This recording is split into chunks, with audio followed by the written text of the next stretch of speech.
बऱ्याच दिवसांपासून माझ्या डोक्यामध्ये गोव्याची भटकंती करण्याचा विचार चालू होता। गोवा जरी समुद्रकिनारे आणि नाईट लाईफने समृद्ध असला तरी आजच्या या व्हिडिओमध्ये मी तुम्हाला गोव्याची दुसरी बाजू दाखविणार आहे। नमस्कार मित्रांनो, स्वागत आहे तुमचे वेडापिसाच्या आजच्या या गोव्याच्या भटकंतीमध्ये। तर आज आपण बघणार आहोत गोव्यातील सुंदर सुंदर मंदिरे।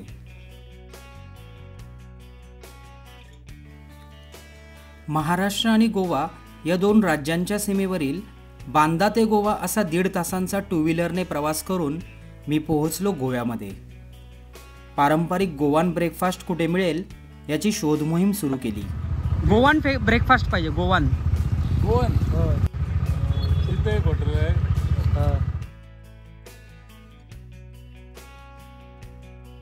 आता आपण आलो आहोत अस्सल गोवान ब्रेकफास्ट करायला। गोव्यात आल्याच्या नंतर गोव्यातलंच ब्रेकफास्ट करायचं। तर आपण डिचोली स्टँड मार्केटला ना आपण या ठिकाणी आपण गोवान ब्रेकफास्ट घेतलाय।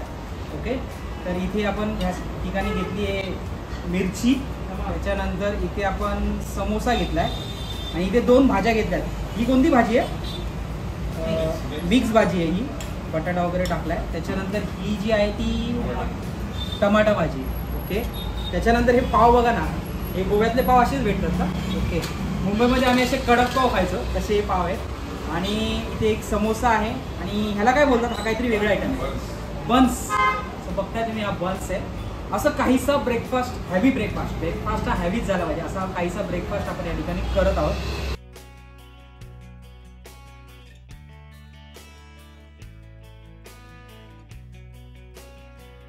स्वादिष्ट पारंपरिक गोवान पदार्थांचा पोटभर आस्वाद घेऊन मी निघालो आजच्या आपल्या पहिल्या ठिकाणी।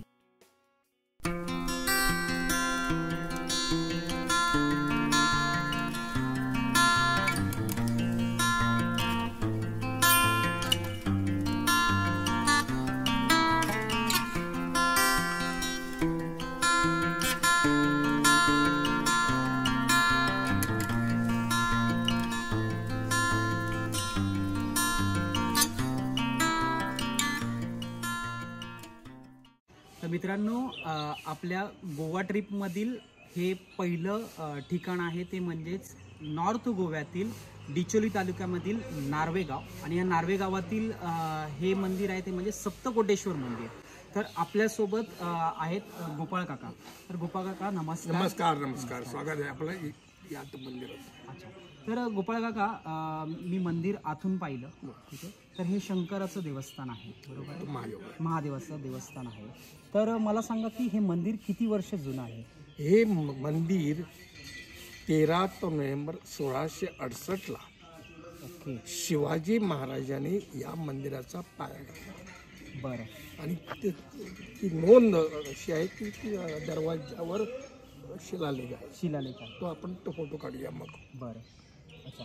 तर हे जे मंदिर आहे, ह्या मंदिराचा काही इतिहास लाभलेला आहे? एक इतिहास फार मोठा आहे, एक जुनं मंदिर आहे। पूर्वी इथं मंदिर होण्यापूर्वी हे मंदिर सप्तकोटेश्वराचं एक दिवाळी बेट आहे। अच्छा, त्या सप्त बेटावर होतं। अच्छा, ते पोर्तुगीजाने ते मंदिर पाडलं। बरं। आणि ती आपली जी पिंडी होती, लिंग होतं, ते पोर्तुगीजाने काढून ते शेतात पिकलं। बरं। ते हजारो वर्ष तिकडेच होतं। बरं। नंतर ते इकडे आणण्यात आलं। ओके। आणि या अगरशाळीच्या पाठीमागे एक भिंत आहे, अधिवार आहे। अच्छा, तिथं 2 कप्पे आहेत, ह्याच्यात शिवलिंगाची स्थापना केली होती त्या काळात। अच्छा, आणि बाजूला पार्वतीची केली होती स्थापना। आता पार्वतीचं मंदिर आहे त्या साईड।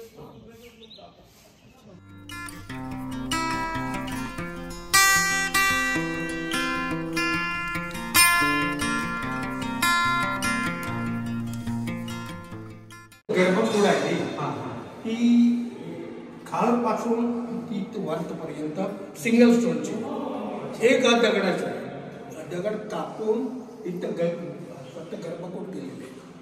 या ठिकाणी हे आम्ही काम करताना आम्हाला हे अनपेक्षितपणे जिना सापडला, तो आम्ही ॲज इट इज ठेवलेला आहे. काही आम्ही चेंजेस केले. आज जिना त्या प्रकारात शिवाजी महाराजांनी गुप्त बैठकात घेण्यासाठी बनवला. शिवाजी की महाराजांचा मूळ उद्देश होता की ते गोवाचं स्वतंत्र करायचं. या अनुषंगाने शिवाजी महाराज या ठिकाणी आपल्या गुप्त येण्याबरोबर क्षमता करायची. त्यांना गनिमी कार्याने पोर्तुगीजांना इथून हलवायचं होतं आणि या ठिकाणी पोर्तुगीजांचं हेडक्वार्टर मुख्यालय ओल्ड गोवा, जुना ओल्ड गोवा.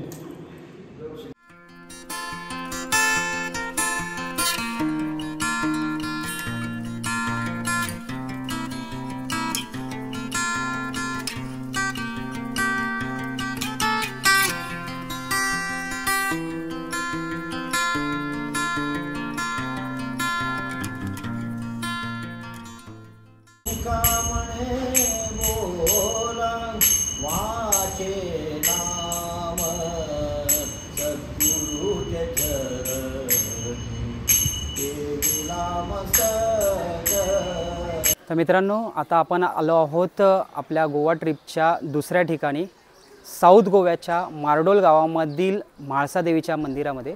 तर मी आतमध्ये जाऊन देवीचं दर्शन घेतलं. आतमध्ये व्हिडिओग्राफी आणि फोटोग्राफीला परमिशन नाही आहे, परंतु आतमध्ये सांगायचं झालं ना तर मंदिराचं बाहेरच्या भागाचं रिनोव्हेशन हल्लीच केलेलं आहे आणि मंदिराच्या आतमध्ये देवीचं दर्शन घेण्यासाठी आपल्याला 7 सभागृहांना पार करून देवीचं दर्शन घ्यावं लागतं. आणि त्याच्यानंतर बाहेरच्या भागात जर सांगायचं झालं तर मंदिराच्या बाहेर नवग्रह स्थान आहे, त्याच्या बाजूला सातेरी देवीचं देखील मंदिर आहे. म्हाळसा देवीबद्दल सांगायचं झालं तर म्हाळसा देवीची 2 रूपं आहेत. एक म्हणजेच विष्णूचा अवतार म्हणजेच मोहिनीचं रूप जे धारण केलेलं ते, आणि दुसरं म्हणजे भगवान शंकरांचा जो अवतार आहे खंडोबा, या खंडोबाची पत्नी म्हणजेच म्हाळसा, या म्हाळसा देवीचं हे मंदिर आहे.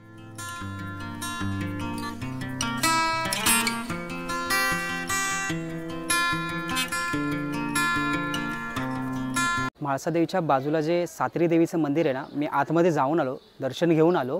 तर आतमध्ये सातेरी देवी आणि महालक्ष्मी अशा दोन्ही देवींचा गाभारा आहे.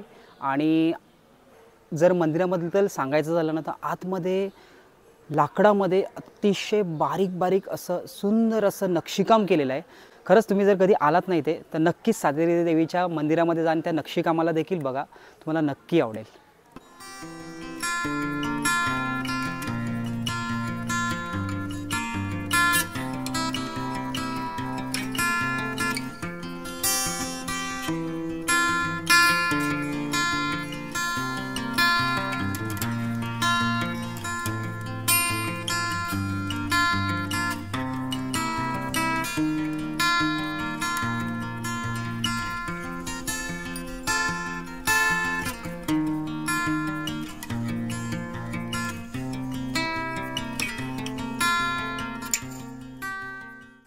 तर मित्रांनो, आपण आपल्या गोवा ट्रिपच्या तिसऱ्या ठिकाणी आलो आहे, ते म्हणजे साऊथ गोव्याच्या मंगेशी प्रियोळ गावामध्ये. या ठिकाणी माझ्या पाठीमागे तुम्ही बघताय हे आहे मंगेशी मंदिर टेम्पल. तर या ठिकाणी मी आतमध्ये मंदिरामध्ये गेलो, देवाचं दर्शन घेतलं. देवाचं दर्शन आतमध्ये घेण्यासाठी आपल्याला 5 सभागृहांमधून जावं लागतं. आतमध्ये भगवान शंकरांची पिंड आहे आणि आतमध्ये अतिशय शांत निवांत आतमध्ये गेल्यावरती वाटतं. आतमध्ये फोटोग्राफी व्हिडिओग्राफीला परमिशन नाही आहे. दुसरी गोष्ट म्हणजे मंदिराच्या आतमध्ये तुम्हाला जाण्यासाठी तुम्ही शॉर्ट्स घालू शकत नाही, त्याच्यासाठी तुम्हाला फुल पॅन्टच घालावी लागते. जर तुमच्याकडे फुल पॅन्ट नसेल तर ते लोक या ठिकाणी मंदिराच्या बरोबर समोर काळभैरवाचं देखील मंदिर आहे, त्या ठिकाणी तुम्ही लुंगी बांधू शकता आणि स्वइच्छेने तुम्ही दानपेटीमध्ये 20 रुपये ठेवू शकता. त्याच्यानंतर मंदिराच्या बरोबर समोर एक मोठा दीपस्तंभ देखील आहे आणि मंदिराच्या तिन्ही बाजूला सभागृह आहेत. मंदिर हे 450 वर्ष जुनं आहे. तर असं हे गोव्यातील आपण महादेवाचं मंगेशी मंदिर बघितलं.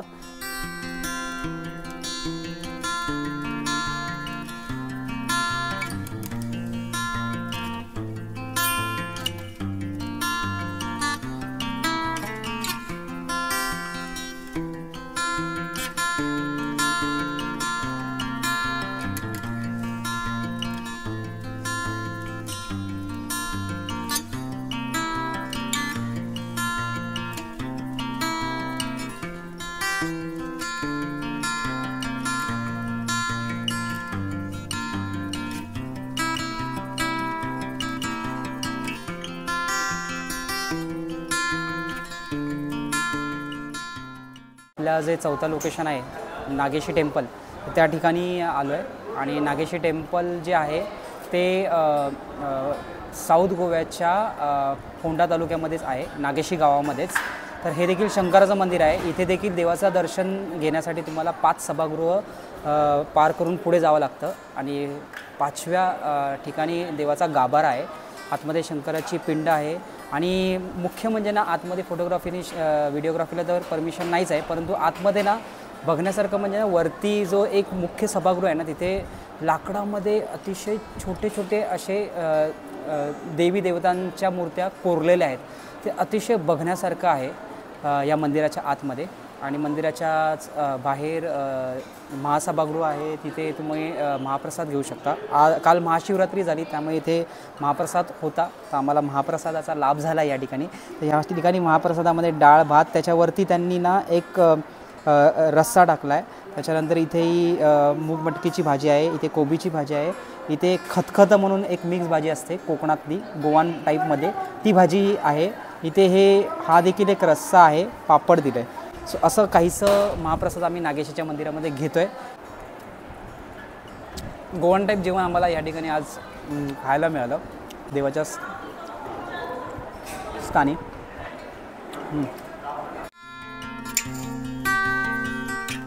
तर मित्रांनो, मंदिराच्या बाहेर ना तुम्ही बघाल ना, तर या ठिकाणी सभागृह आहे आणि आतापर्यंत जेवढी मंदिरं आपण बघितली ना, तर मंदिर हे सेंटरला आहे आणि मंदिराच्या आजूबाजूला सभागृह आपल्याला पाहायला मिळेल. तसंच या मंदिरामध्ये देखील आहे आणि प्रत्येक मंदिराच्या बाहेर समोर किंवा बाजूला एक मोठी दीपस्तंभ आहे. आणि ह्या दीपस्तंभामध्ये मी पाहिलं ना, तर ज्या आपल्या दिशा आहेत त्या दिशांनुसार आपल्याला देव आपल्याला या ठिकाणी विराजमान झालेले पाहायला मिळतात.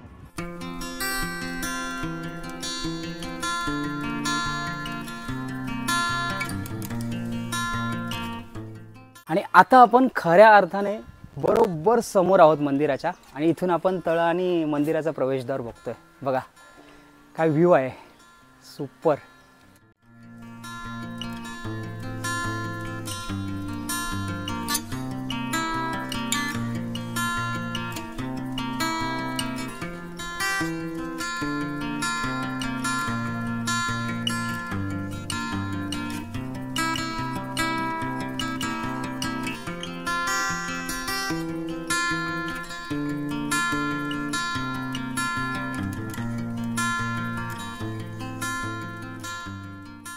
आपण आता आलो आहोत आपल्या गोवा ट्रिपच्या 5व्या मंदिरामध्ये, जे आहे गोव्याच्या साऊथला कवळे गावातील शांतादुर्गा मंदिर.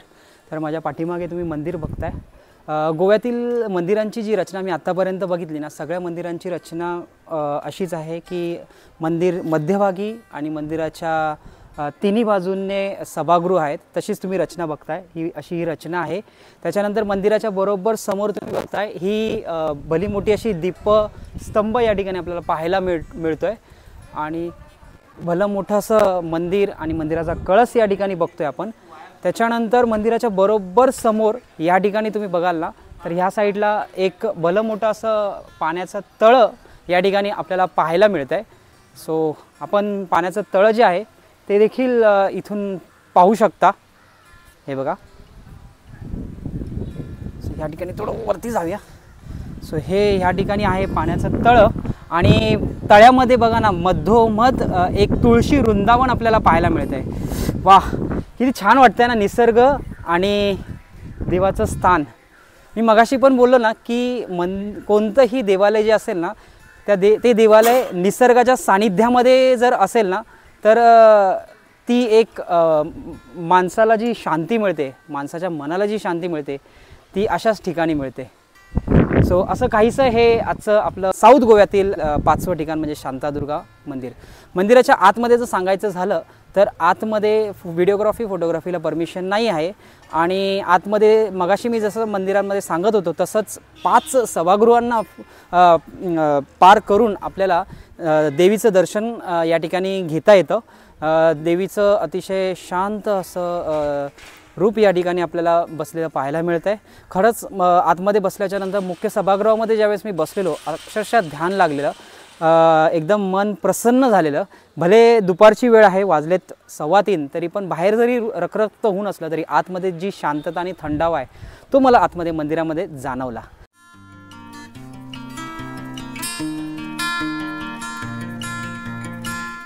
तर अशा प्रकारे आज आपण गोव्यातील 5 मंदिरं बघितली. प्रत्येक मंदिराची वेगवेगळी रचना आणि वैशिष्ट्य या ठिकाणी आपल्याला पाहायला मिळालं. आता आपण जात आहोत गोव्यातील कलंगूट समुद्र किनाऱ्यावर सनसेट बघण्यासाठी. खरंच ज्यावेळेस मी शहरामध्ये असतो ना, तेव्हा मी नेहमी हा विचार करत असतो की संध्याकाळच्या वेळेला सूर्य जेव्हा अस्ताला जातो त्यावेळेस अशा छानशा समुद्र किनाऱ्यावरती वाळूमध्ये बसायचं आणि ह्या अस्ताला जाणाऱ्या सूर्याकडे पाहत राहायचं आणि आपल्या डोक्यावरती असलेलं जेवढं स्ट्रेस असेल तो सगळा स्ट्रेस दूर करून टाकायचा. काय तो समुद्राच्या लाटांचा आवाज, वाहणारी ही हवा आणि ही मऊ मऊ समुद्रातील वाळू आणि समोर आपण बघतोय तो अस्ताला जाणारा सूर्य आणि इकडे तुम्ही बघताय तो आहे गुरांचा परतीचा प्रवास. खरंच इथून हलावंसं वाटतच नाही आहे.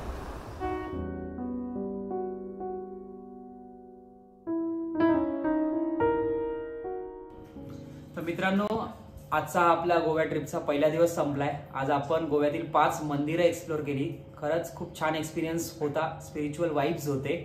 आणि त्याच्यानंतर आपण संध्याकाळी गोव्यातील कलंगूट बीच एक्सप्लोर केला, जिथे आपण सनसेटची मजा घेतली. आणि आज आम्ही या ठिकाणी एक छोट्या विलामध्ये राहिलेलो आहोत. तर आता आजच्या दिवसापुरतं इतकंच. उद्या आपण गोव्यातील पणजी आणि म्हापसा ही 2 ठिकाणं एक्सप्लोर करणार आहोत. सो तो देखील व्हिडिओ बघत राहा, खूप मजा येणार आहे. सो चला, bye bye, good night, take care.